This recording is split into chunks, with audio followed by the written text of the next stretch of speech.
Halo semuanya, kita berjumpa lagi dalam kelas online filsafat seri 100 pemikir filsafat, di mana kita akan membahas 100 pemikir filsafat dalam 100 hari. Nah teman-teman, hari ini saya akan mengajak teman-teman mengenal seorang tokoh filsafat yang kehidupannya penuh dengan cerita-cerita yang unik dan inspiratif. Siapakah dia? Namanya adalah Diogenes dari Sinope. Nah, Diogenes dari Sinope ini adalah filsuf yang terkenal dengan gaya hidupnya yang sederhana, bahkan ekstrimnya sangat sederhana. Baik karena cerita hidupnya inspiratif, tunggu apa lagi, kita akan melihat bagaimana dia merenungkan, bagaimana dia memikirkan apa arti kebahagiaan dan apa artinya kebebasan. Tapi sebelum sampai ke situ, kita harus mengenal dulu siapakah Diogenes. Teman-teman, Diogenes lahir tahun 412 sebelum Masehi di, seperti namanya, dari Sinope, di Sinope. Sinope adalah sebuah kota di Yunani pada masa kunonya. Ayah Diogenes adalah seorang penukar uang, ya. Tetapi hidup Diogenes kemudian berubah drastis ketika dia terlibat skandal memalsukan mata uang. Akibatnya Diogenes diusir dari kotanya sendiri. Namun peristiwa skandal itu, ya, itu justru menjadi semacam titik balik dalam hidupnya. Setelah pengusiran itu, Diogenes pergi ke Athena dan dia bertemu dengan seorang filsuf besar namanya Antisthenes. Perlu diketahui, Antisthenes ini adalah murid dari Socrates. Nah, Antisthenes ini kemudian mengajarkan kepada Diogenes mengenai kebahagiaan. Antisthenes mengatakan bahwa kebahagiaan sejati itu tidak hanya datang dari kekayaan atau kemewahan, melainkan dari hidup yang sederhana dan bebas dari kebutuhan duniawi. Ajaran Antisthenes ini begitu mempengaruhi Diogenes hingga dia kemudian menjadi salah satu filsuf sinisism yang paling terkenal, gitu ya. Jadi pada masa itu ada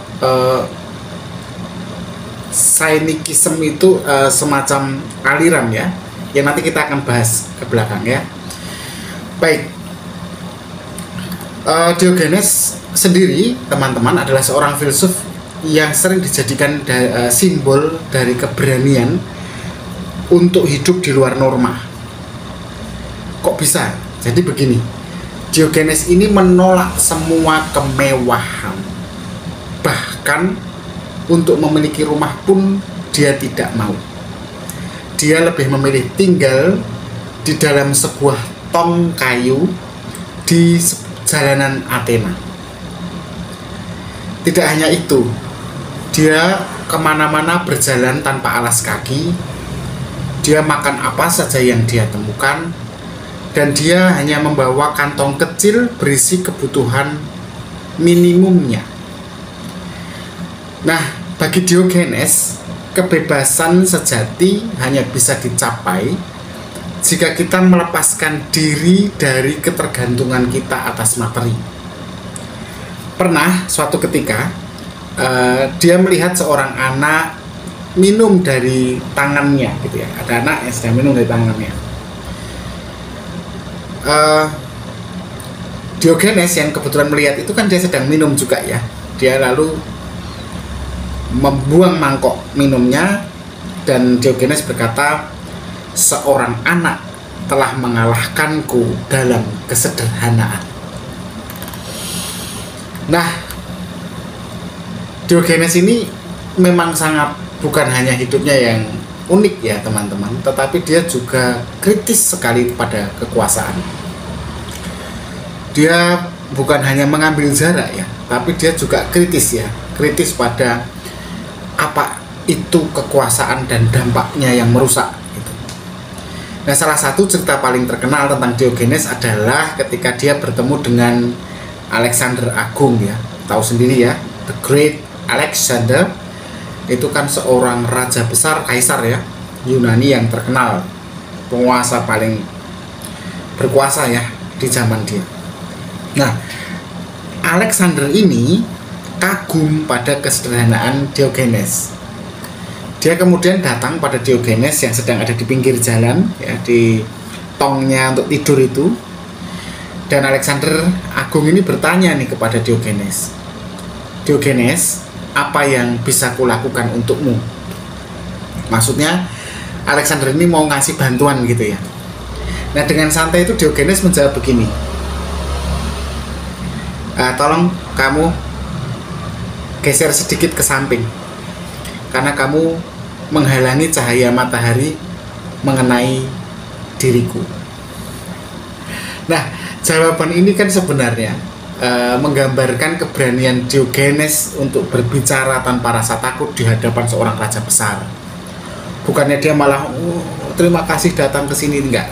Dia, kamu menghalangi matahari mengenai kulitku.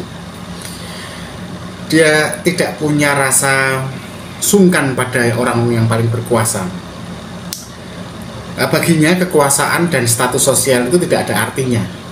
Tidak ada artinya jika seseorang tidak hidup sesuai dengan kebajikan.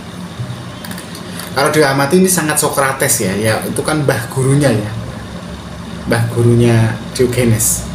Nah, filsafat Diogenes ini sebenarnya adalah pengingat ya kepada kita ya, bahwa kebahagiaan sejati bukan tentang memiliki lebih banyak harta atau memiliki lebih banyak ilmu gitu ya, tetapi tentang membutuhkan lebih sedikit. Jadi saya ulangi ya, filsafat Diogenes ini penekanannya pada kebahagiaan sejati bukan tentang memiliki lebih banyak, tetapi tentang membutuhkan yang lebih sedikit. Nah, di dunia modern kan kita sering terjebak ya dalam keinginan untuk memiliki barang-barang yang baru, jabatan yang tinggi, dan pengakuan-pengakuan dari orang lain. Tapi Diogenes mengajarkan kita untuk bertanya, apa yang benar-benar kita butuhkan untuk merasa cukup? Apa sebenarnya yang benar-benar kita butuhkan untuk sampai pada sampai pada keyakinan bahwa sudah cukup? Nah, teman-teman, cerita Diogenes mungkin kedengarannya ekstrim ya, tapi dia memberikan pelajaran berharga tentang hidup yang sederhana, tentang keberanian untuk melawan norma atau keyakinan masyarakat, dan apa itu artinya kebebasan sejati. Jadi bagaimana menurut teman-teman? Apakah teman-teman setuju dengan pandangan dan cara hidup Diogenes, atau mungkin punya pendapat yang lain? Silahkan tuliskan di kolom komentar, dan jangan lupa like, subscribe, dan nyalakan lonceng notifikasinya agar tidak ketinggalan video selanjutnya. Sampai jumpa di episode berikutnya. Terima kasih, tetap berpikir kritis.